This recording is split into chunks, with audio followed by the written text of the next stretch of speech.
that is something about research. Like there is not the way. And the messier and stickier these person to person things get, there really isn't the way. And so to sort of support people when they struggle and give them confidence has been just a reflection that I've had. Like, that's actually really valuable. Hello and welcome to Practical UX. This is Dr. Chris Parker, and this is the first episode of the new run of the podcast. So, long-time subscribers, it was UX Usability Podcast, and we've had a name change to Practical UX. The reason for this is long-standing. The original name, the UX Usability Podcast, started with a module I was teaching at Loughborough University called Usability Principles and Practice. So the early episodes go right back into the catalogue were all about usability. So the name made sense. And then at some point, the show grew into something else to the point where the name didn't really work, but it was already there. It was already getting the views. You were there listening, and it didn't work. Now, for the last year and a half, I said in the last episode, been struggling to get the podcast back with a combination of legal things and technical things. But I'm really, really thrilled to be here on Spotify. So Spotify stepped in when the last service was being quite challenging, and they actually, through me technical lifeline, helped me get back, and the show's been saved, which I am eternally grateful for. So we are now Practical UX, and the focus is going to continue to be the same quality content of interviewing great minds in the design industry, mainly focused around UX, but UX is such a broad field that it's going to be very encompassing. So with further ado, I'm delighted to bring you an interview I recorded all the way back in September 2024 with Steve Portigal, with his great book, Interviewing Users. And I'm not going to spoil it, not going to go into all things about it, but it was pre-release, it's now in the bookshop, so I urge everyone to go out there and get a copy of the book if you're inspired by this episode. Listening back, it reminded me of lots of really amazing insights that I'm glad to bring you now. So this is Practical UX with Steve Portigal. Who is Steve Portigal? Wow. Yeah. Who are any of us anyway? I am a Canadian by birth, living on the West Coast of the United States, an American now. I've been here for most of my adult life. Post-grad school, came out to Silicon Valley to sort of understand what careers in, quote, tech might be like, and have always liked the lifestyle here in California, in Northern California especially. So I've lived here for, a long time. I live with my partner and our excitable dog, Ripley, and we live in a little coastal town. And I'm a user researcher by trade, and I've been doing that for 25 years or so through a lot of different eras of not only the profession, but the professions that we do research in, like tech and user experience and so on. Yeah, I don't know. There's a thumbnail sketch, I guess. Yep. And as we were saying before we went on recording, congratulations on the second edition of your book, Interviewing Users, which I've had a read of the advanced copy, which is really great to see. I really like the way you start the introduction by talking about some user research you did about construction helmets. I said that ultimately, reading from the book, what we learn from these interviews informs their decisions not to bring any products to market. So it wasn't about get this research, get this thing, do that thing, hooray. It was, that's not a direction we're going in. There we are.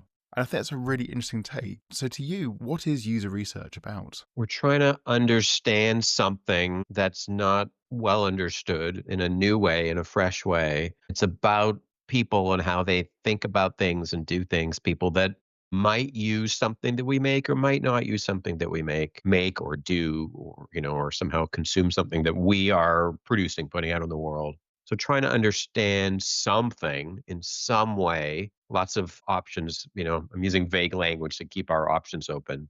We want to understand something, and we want to, well, let me say, research is the process of not just gathering some data, some information, but I think that understanding word I'm hitting on is really important. And data is not understanding, right? Data is something that you learn or, intake or scoop up from the world, but you got to find some way of making sense of it. And that's quite hard as well.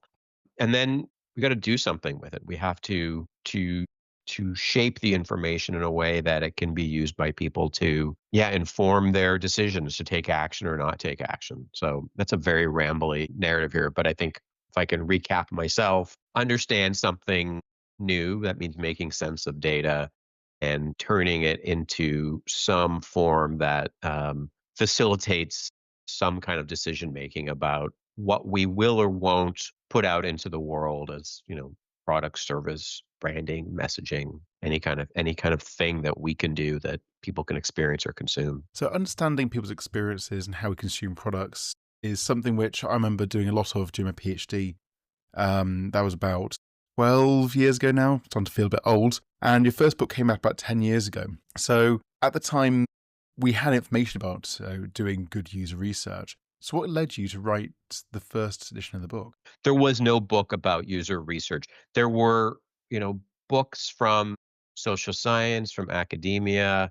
There were kind of adjacent texts that people might reference, but there was nothing that was kind of rooted in the work of design research, we used to call it, user experience, that really described what we were all doing. And, I had been training people, running workshops, teaching classes, teaching in undergraduate programs. I'd been doing the work for a long time, even back then, but also helping other people to do the work. And I think I was in a position to kind of turn that expertise that I was bringing and guidance that I was bringing into a form that I say it might be surprising because there's lots of books about user research now that we're in a it's a more mature field and there's much more guidance and advice and stuff being shared from a lot of different kinds of people with different backgrounds, adjacent pieces, but nothing that talked about user research and the way that I was talking about it. I mean, the book is called Interviewing Users, right? It refers to a method. That method, it sits alongside a lot of other ways of doing research that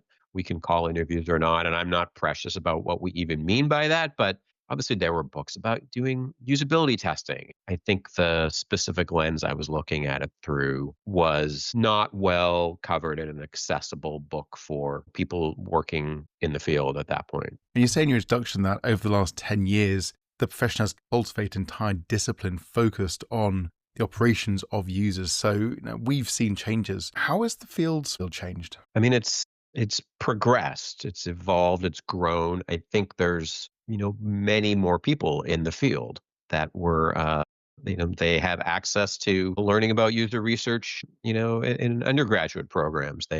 There's many more universities around the world that teach user experience in general and teach user research specifically. Again, it's not that these things didn't exist 10 years ago, 15 years ago. I just think there's more of it. So there's more people coming into the field. I think there's more where maybe user research might have seen as for some people as like the other, like if you were maybe a designer, whatever that meant, research might have been a thing that you didn't do. Whereas I think now, again, you're just going to see more of people including research as part of their practice, part of their toolkit and their skill set. And a huge change in that time is that the fact that companies have research teams, they have staff, the number of companies with and the scope of those research practices and teams leaders, there was not as common to see not just a research manager, but someone that's a director or a VP that's really, a peer to, in industry people in other roles in product management or in design or engineering, that someone from research might be their peer. You just didn't see that very much years ago and kind of going back. And 9 years ago, I started a podcast where I was seeking out specifically guests who were user research leaders. So, 9 years ago, started to identify, there's a cohort here that is maybe under acknowledged as part of the industry. Again, these things existed, they sort of existed in smaller numbers, but you see a lot of growth in that. And obviously employment levels go up and down as other things in the economy change and other things in the tech industry change if we're looking at tech. But the scope, the size of some of these large companies, like the number of researchers that they might have and the infrastructure they create around them, where you might see a smaller company having, an annual retreat. Some of these organizations have, regular training. They have sort of online communities and huge amounts of tasks past practices and expertise available to each other. So not only is kind of the community overall growing with sort of knowledge being shared as more people are coming in and doing things and writing things, but even in these sort of these islands of these companies, they have critical mass to create culture and best practices and kind of within Spotify, within Google, within Meta, like leadership and building and trying things. So you really see just a lot of growth in the level and kind of the performance and the support for research in all these different kinds of places. Do I think's caused that? Yeah. I mean, it's like the moment in the sun finally. Like we've been saying this is important for a long time, and other people are like, okay, finally we do think it's important. There was this big push to kind of insource creative work in technology companies. And I'm not going to say this is literally what happened or what changed it all, but there's a point at which Apple, famous, like significant purchaser of advertising services, built their own in-house agency for advertising. And so there's details I don't know here, like what did that impact, and they still work with outside firms. And I'm not saying everybody copied Apple, but you can see that as kind of a maybe a tipping point for insourcing creative work. And so I think design, we already had design as a function in house, and I think research has traditionally like lagged behind design in terms of the investment, the belief, the buy-in, the resourcing for it.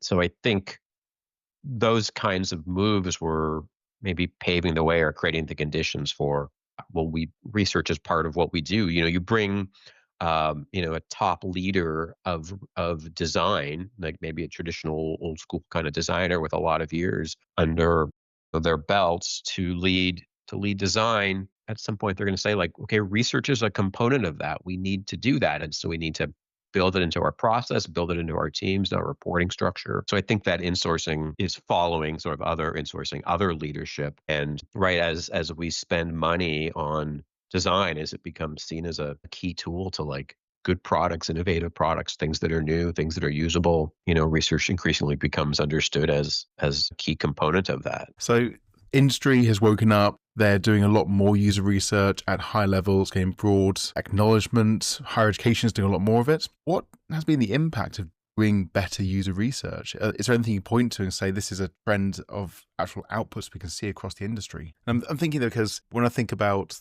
the products that really inspire me and the companies that have really inspired me over time, I can point to things which are 20, 30, maybe 40 years old. So industry's had a track record of doing really good things. So now they've got this new skill. How has that changed those outputs? Yeah. It makes me think a little about like film directing or film editing or just almost anything about film that if you notice it in some ways, you can say it's sort of failed. Like it's obviously fun to watch a film and think about the creative choices and think about how the editing made you feel. But right there, the intention for those creative professionals is to create a story that you engage with and that takes you somewhere.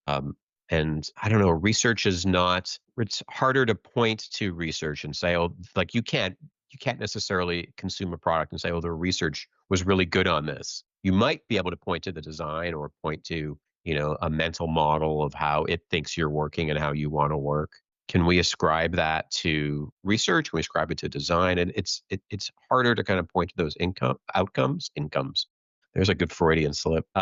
I mean, I think you see it when companies tell stories about it. And it isn't always something that companies want to tell stories about because I think we sometimes are afraid that research, doesn't suggest our brilliance in solving problems. You see that there's like this press release language that's used usually to justify very bad choices like increasing fees or removing options. There's always something where some PR person says, our customers told us that they wanted to focus on the simplicity of the end-to-end journey, and thus we're raising fees on this and this tier of service. And I think that sort of trope of our customers told us is often how you see kind of corporations talking about their relationship to users or to research. It's not as story friendly. think, maybe a company like Airbnb at different times has sort of championed that as part of their public way, as part of their research. I think the other thing that happens too, and I've been hearing stories like this, I'm still interviewing research leaders, and some of the stories I get from them are about the length of time it sometimes takes for something that's very clear from research to get put into the experience, and that sometimes it can be years that so I think you can take a cynical view and say, well, look, why do the research if it's going to take years? And there are, kind of cultural reasons about how decisions get made and how minds get changed or belief structures, get upended. So that research is what is that? It's like a lagging factor, not a leading factor, right? So there's insight that comes, and then there's design or corporate decisions or changing of priorities or strategy that happens maybe much later that turns that insight or that bit of research into something that's in the product. But so who tells that story? Like sometimes those people don't work there anymore. Does research have any kind of ownership of that to kind of put into PR? It shows up in people's portfolios maybe when they go to do interviews for their next job. But yeah, I mean, I'm kind of hand waving back at you because I think maybe there's a gap here about how do we talk about success like at an individual level or at a program level or at a department level. I think all of those are fraught. I think, again, just from talking to research leaders, I feel like they have good stories that are kind of local stories, right? We worked with this set of stakeholders. They were here, they were stuck. We helped them. They made a decision. They want more research. They sang our praises. But within that island of like, here's how things work at Corporation Q, right? And there's some kind of story about outcomes. And those outcomes may be they helped us make a decision or they gave us some information we need,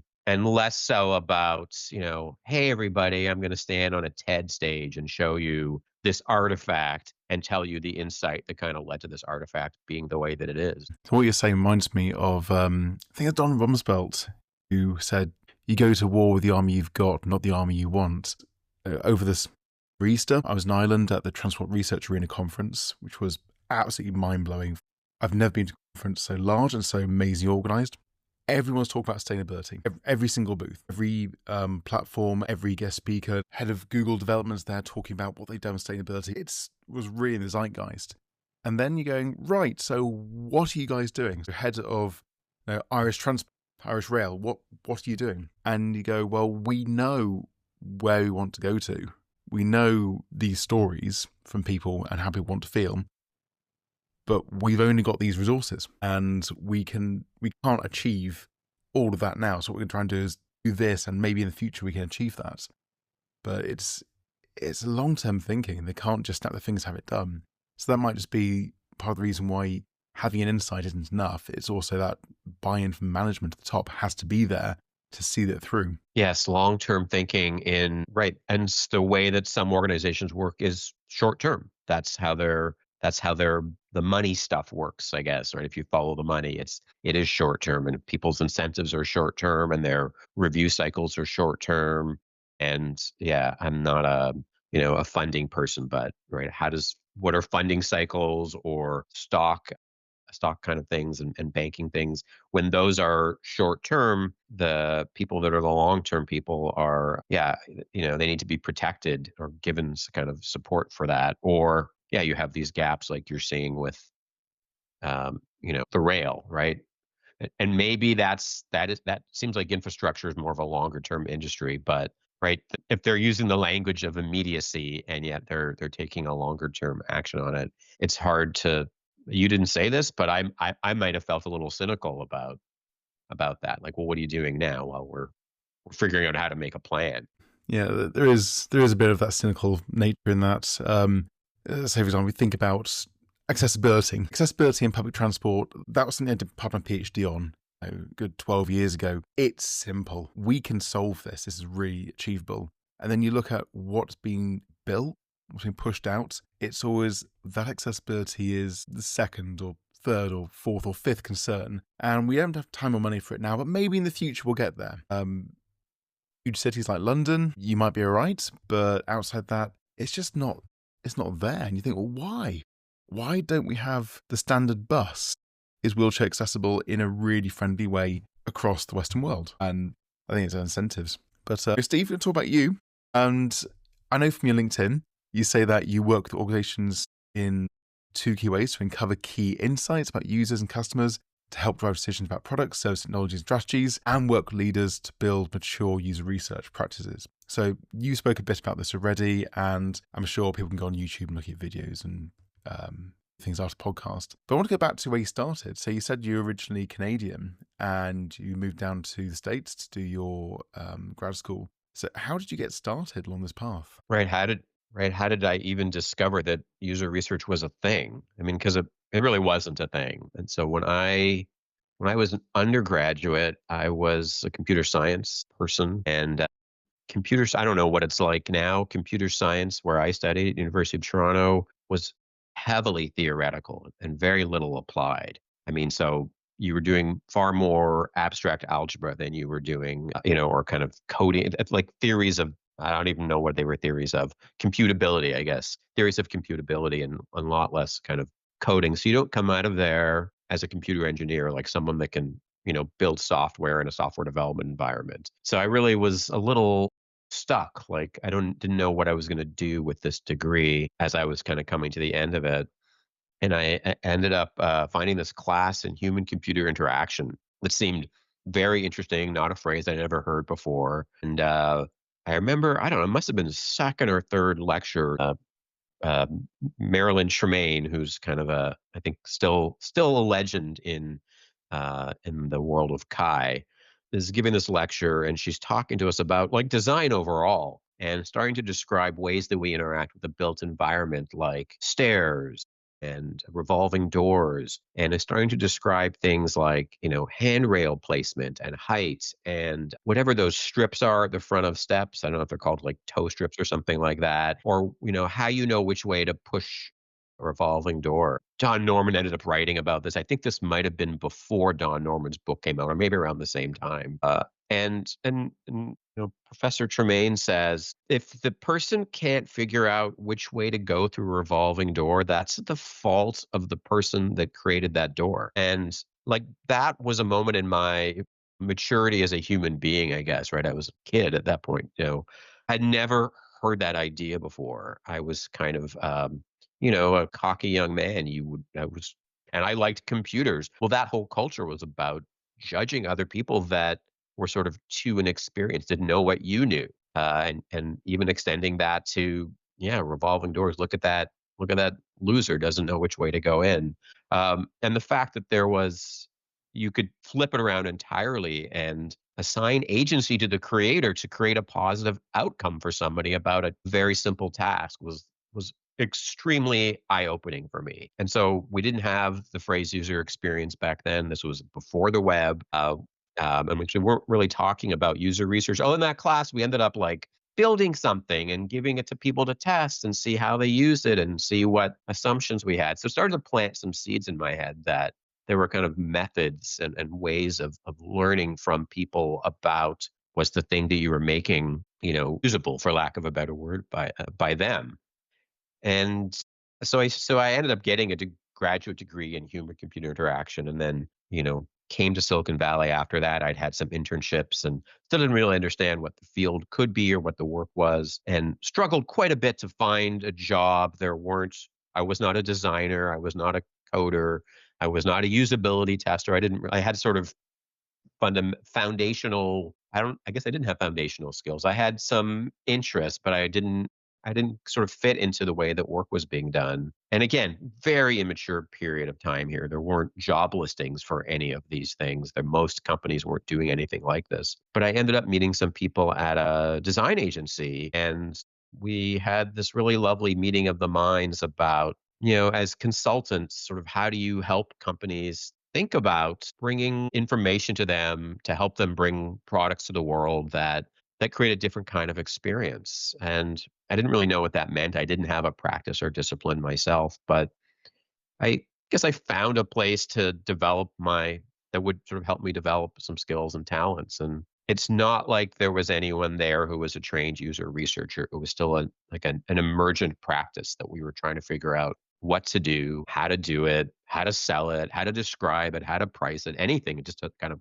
execute it, operationalize it. I ended up it was a form of apprenticeship, except it was a kind of a fun way to apprentice when there was no established thing. So I got to sort of help play with it and figure it out and develop an approach for consulting engagements. And we did things like went to brought pizza into a hospital and had arranged to meet with a bunch of some kind of respiratory nurses over their lunch break and show them this mock-up of a pulse oximeter and talk to them about alarms. And I mean, I was just following along all these things that we were just making up. There was no set of practices there. And at one point, somebody on the team was teaching at a graduate design program, and they asked me and my colleague to like put together a lecture. Let's go and talk to these students about research.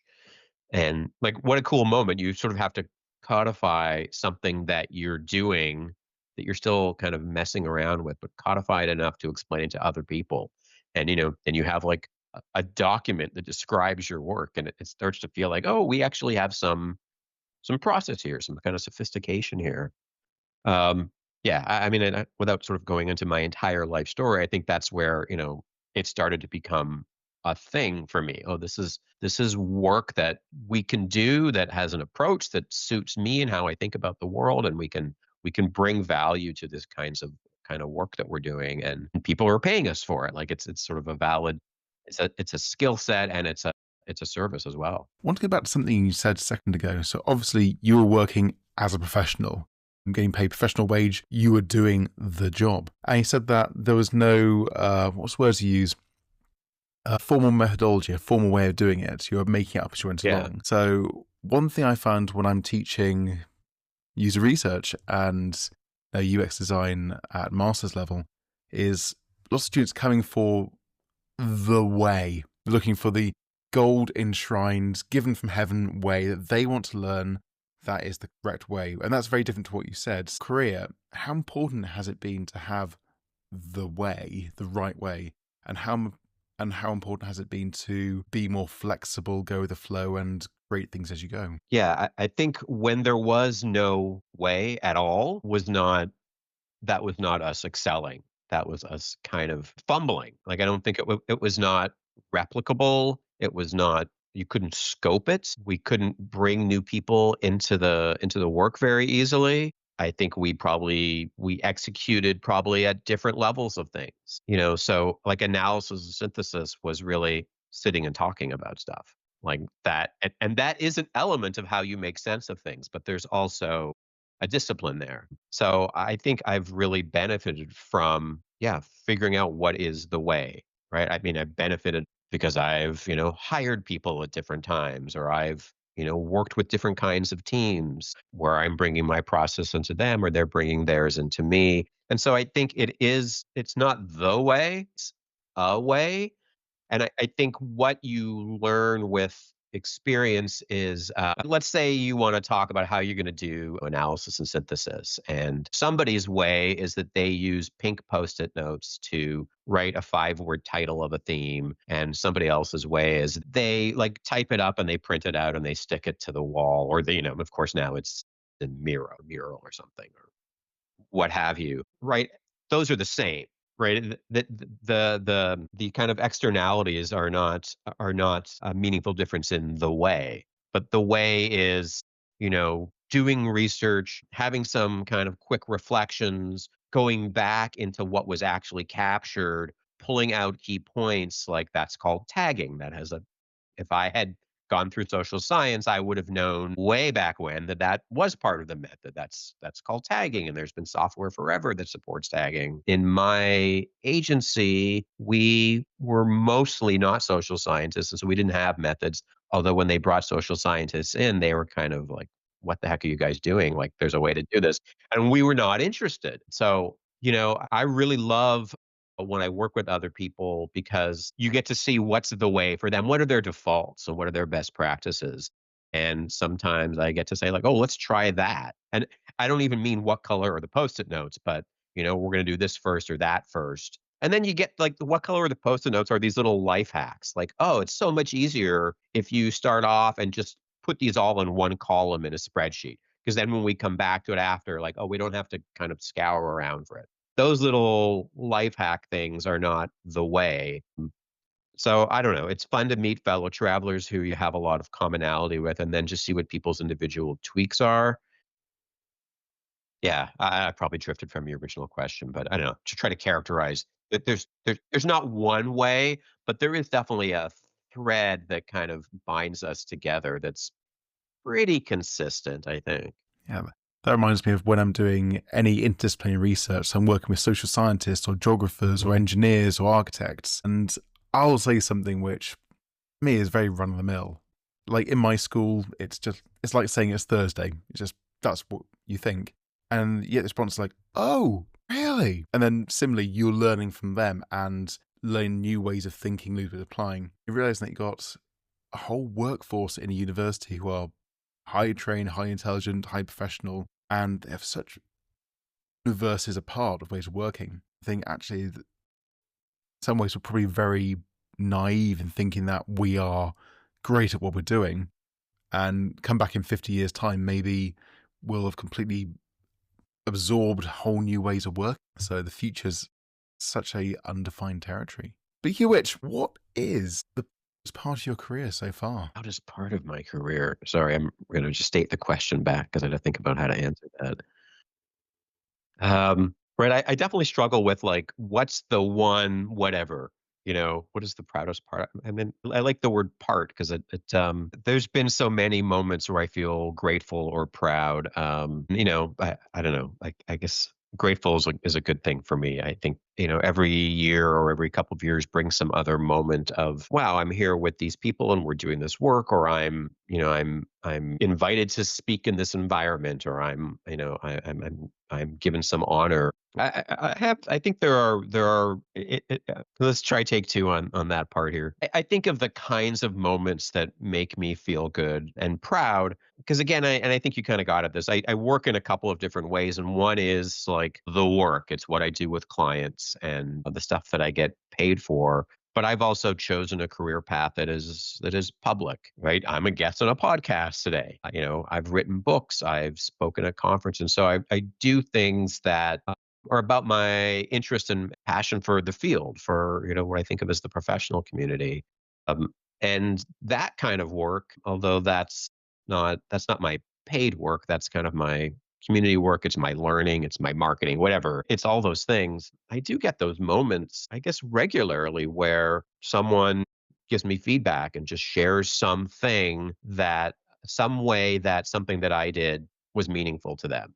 It's usually long after the fact. So I'll just give two examples, and you're kind of setting me up for kind of humble brag here. So I'll just try to take it as a success and not. So I mentioned this podcast that I've done off and on, where I talk to research leaders, and I got a message out of the blue one day from someone who tells me that they had been out of the workforce for a while. They had some things going on with their family, and they re-entered the workforce, or they were starting to look for a job, and they put this podcast on when they went on their regular jogging run, and that it made them feel less lonely and made them feel more confident and kind of brought them back into the profession. And I think it helped them, go out and sell themselves and land their next job. Like that was, I didn't make the podcast for that. I didn't, I wasn't in touch with this person. They just unsolicitedly shared something about like functionally how this helped them and sort of what meaning it brought them. And I mean, that made me just feel so good that something that I had done had really tangible impact on their lives. I actually ended up working with this person down the line, and like I have a relationship with this person that I like, respect them, and we support each other, but they really did a thing they didn't have to do, which was to reach out to me. I've got someone told me, and again, this is kind of a weird thing to say, but they told me about having read Interviewing Users and kind of what they got out of it for how they approach their work. But they said that it also made them think differently about their relationship with their family, and that they said, I have a different relationship with my spouse now because of that. And I wanna be clear, like, that's not my intention or my skill set or anything that I'm kind of qualified to do or what that book is for, but just like the person with the jogging, they sort of took something that I put out there and, like, found their own use for it and made it very personal for them and then shared that with me. So, it's I feel really again, I'm not writing a book to help people with their relationships. I'm like, don't ask me to do that. But they took something and made something for themselves out of it that was really, I mean, a far, more wonderful outcome in both those cases than I could possibly ever imagine aiming for. And so, yeah, those moments feel really, really good that, I remember those things and I feel like, yeah, that was worth doing because somebody did something like really, really special with it and had the gratitude on their part to kind of connect with me on that and share that so that I could feel good about it as well. Those are very beautiful stories about enhancing a stranger's life. So why do you think that that emotional side is so important? To me, why is that important to me? I think there's a surprise to it. Right? 'Cause it's just like everything we do in sort of design or in research, like things that we do perform at all these different levels. And it's funny over the last few years when I've been doing teaching, like I have all the best practices. Like it's here, it's in this slide deck, it's in this book. Like I can tell you all the things to do. Now, I don't work the way that you work, so you probably have this more kind of onboarded. Like it's cool to get people to make their own mistakes and then kind of have those aha moments.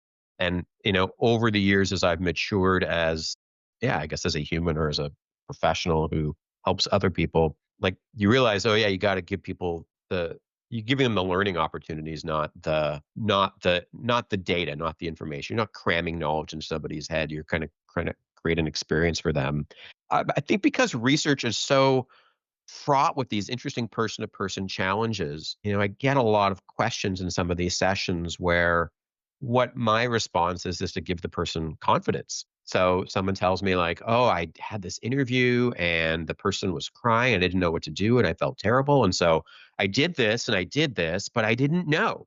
And so I often find myself, kind of using my privilege, I guess, or the role that I have in the field to say like, "Yeah, that's really really hard and your reaction makes a lot of sense. And, maybe you could try X or Y. When this happened to me, I tried, R and S and T, but sounds like you did a pretty good job at dealing with that.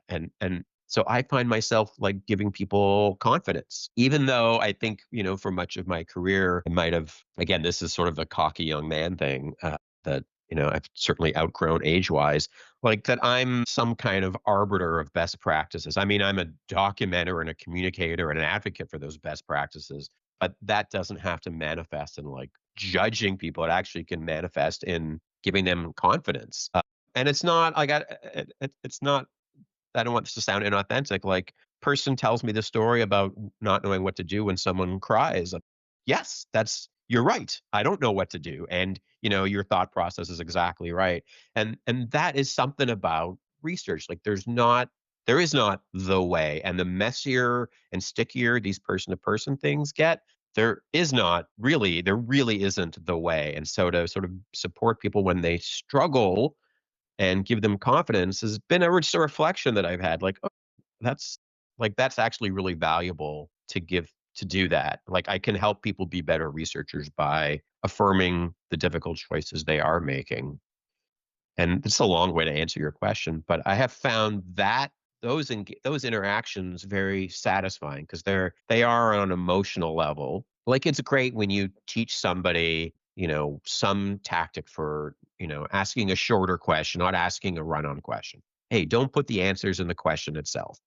Just say, what did you have for breakfast? Not what did you have for breakfast? Was it toast or was it juice? Like I love giving that kind of advice. I love seeing people light up and I hope they go off and do it. But it's higher order when it isn't so cut and dried, when somebody's kind of grappling with what's hard and I can kind of just affirm that. So yeah, emotional level outcomes I think they are richer for me and they maybe connect to. It's like your first question. You asked me who is Steve Portigal? Like, well, now we're getting to some of it. Like these kinds of emotional responses and payoffs feel like I feel seen, I feel heard, I feel understood, and that I'm invited in to kind of connect with people on these things is yeah, it's a real privilege. That's a really nice way to bring it together for that. So we talked about your book, talked about where you started from, talked about the industry evolving, and I brought up the idea that when new people meet, you get new ideas that you started. So looking forward in the next 10, 15 years, maybe, world's got huge challenges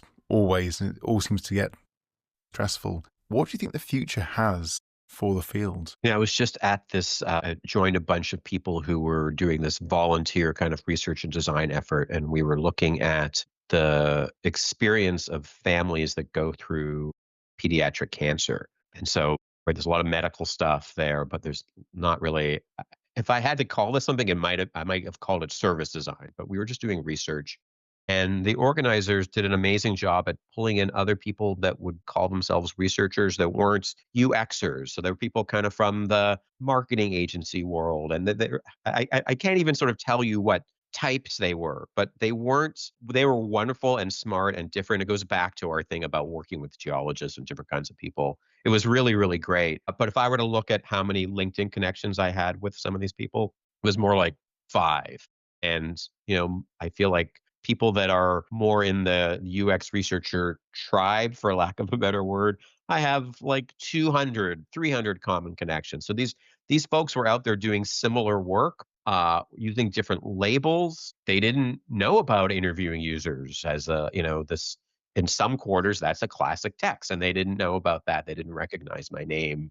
And so it was really interesting. Like, here's other people doing this work. They're calling it something different, or they're, working in different kinds of organizations and structures.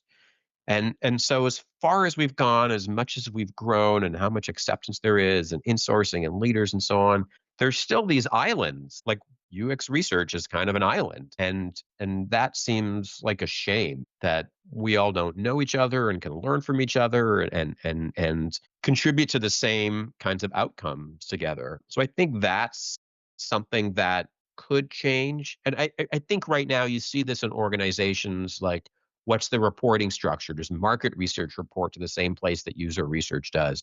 Yes, they do. No, they don't, for these reasons around territory or efficiency or mindset. But I think there's more kind of universalifying, if that was a word, that could happen. At the same time, I think we have this interesting question about, like, is research an activity or is research like a job? I mean, it's both. The term that Kate Towsey, famous research ops person, came up with is PWDR, people who do research. And that's a great, when someone gives something a name, it's just so clarifying. Oh, there are people doing research who aren't researchers. And it opens up this larger question of, like, what do we even mean by research? Because you have, people very disconnected from UX and research talking to customers. Is that research? How do they get supported? Do we talk about that in the same way that we talk about, I don't know, like what I do when I'm working, with a team in that same organization? So we have this big word research, which, as much as I'm saying universalize it all and bring it all together, we're still talking about many different kinds of things. Like, yes, different methods, but also different mindsets, different ways that we're trying to, like, bring information in. So that seems very messy right now. And so what do we mean by it? And also, who does it? So yes, people who do research refers to lots of kinds of people, and it kind of says there's researchers and PWDR, but I don't even think a binary is sufficient, because I think you have lots of people who maybe have the title designer but are doing research as part of their design work. So I think we're going to keep wrestling with these sort of seem like operational things, but they're obviously much bigger about, like, what is all of this and how do we describe it? Who does it? Where does it sit? I think that's going to continue to shift. And I kind of like what you're saying about coming back and seeing, the geologists and everybody else, like it, in a different, mixing together in a different way. I think there's just tremendous opportunity. I don't know, like, what does that look like in the immediate term or the short term? But you can see that we've sort of created somewhat artificial, separations of things that have some benefits to create some contrast between, who does what, but it's not fully articulated. It's not sort of fully understood. So I would love to see, yeah, I'd love to see us, the superset of us, dig into that and start to try some experiments and, different ways of being. And for sure that's happening now, if you look around. But I think that's just a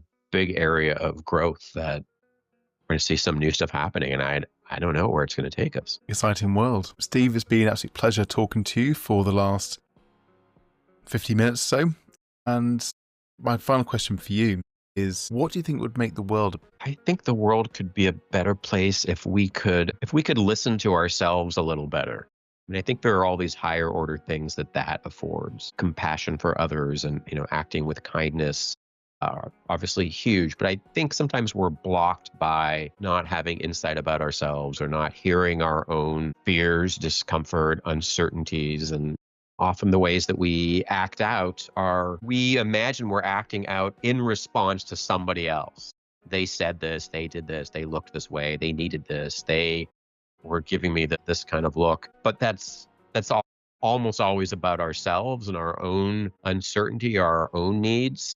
And directing it outwards, I think, doesn't serve the best way to resolve it. So you can't just say like, well, instead of reacting that way, be kind. If you don't understand what you were worried about and don't act to take care of yourself, it's hard to be kind because you feel the need to defend or protect or attack. So yeah, I would just invite us all to just pay attention to ourselves a little bit and be present with our feelings. And I think a lot unfolds from there. And that's a fantastic place to end. So Steve, thank you so much for your time. It's been an absolute pleasure.